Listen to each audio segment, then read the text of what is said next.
Hey guys, anong ulam nyo? Kami nga ay ito, creamy meatballs. Nasubukan nyo na ba yung ganitong recipe sa ground pork? Nako, kung hindi pa nga ay subukan nyo ito dahil talaga namang napakasarap nito. Sauce pa lang ulam na. So dahil nga tinanghali na naman ako ng gising ay naubusan na naman ako ng pork giniling. Kaya naman bumili na lamang ako nitong pork kasim na kalahating kilo. Tapos ako na lamang ang naggiling dito sa bahay. Mabuti na nga lamang at meron ako nitong food processor from Maymate. Ilang segundo pa nga lang ay eto, durug na itong ating pork. After nga po mapino itong ating pork ay maglalagay po ako dito ng bawang at sibuyas. Naglagay na rin ako ng paminta at saka asin, breadcrumbs at isang itlog. Yung ating pong kompletong sangkap ay ilalagay ko na lamang po sa bandang dulo nitong ating video. I-mix lamang po yan hanggang sa magkaroon lahat ng lasa itong ating pork giniling. At dito na po tayo magpo-form ng pabilog. Depende na po sa inyo kung gaano po ba kalalaking meatballs ang inyong gagawin. Sa akin ay tig isang kutsara nga ang dami. At sa ganito nga po kadaming recipe ay nakagawa po ako dito ng 16 peraso na meatballs. After nga po mabilog, ito po ay ating ipiprito. Bali ito po ay papupuluhin ko lamang po yung mga sides nitong ating meatballs. So ayan, ako amoy pa lang po ay talaga namang napakabango na. Yung ganitong simpleng pagpiprito pa lang nitong ating meatballs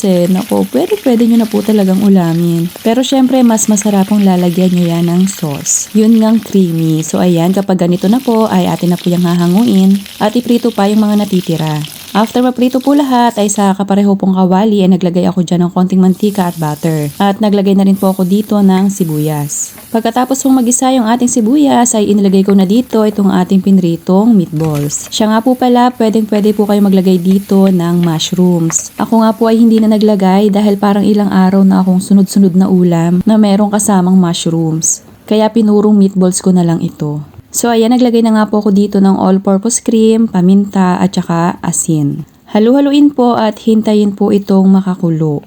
At ang lakas po ng apoy natin dito ay nasa medium heat lamang po. Para naman po hindi kaagad-agad matuyo itong ating pinakang cream. So ayan, at nung nagkukuluan na nga po, ito po ay aking tinikman para malaman ko kung sapat na ba yung mga pampalasa na inilagay ko dito. So medyo nakulangan pa po ako kaya nag-add pa po ako dyan ng konting asin. Halu-haluin po ulit at ito po ay akin pang hahayaan sa katamtamang lakas ng apoy. Hanggang sa mas lumapot pa po itong ating pinakang white sauce. At kapag ganito na po kalapot ay pwede nyo na po yung hanguin, pero bago ko nga po siya hanguin ay nagbudbud pa po ako dito ng tinustang bawang at ito ngang spring onion. At ayan na, pwede nyo na po yung iserve. At kung umabot ka nga po hanggang dito sa part ng aking video, aba ay pakipusuan nyo naman po itong ating creamy meatballs. And syempre, paki-comment nyo na rin po kung hanggang saan po ba umabot itong ating recipe ngayong araw. At kung bago ka pa nga lang po dito sa aking kusina, ay paki-like or follow nyo na rin po ito.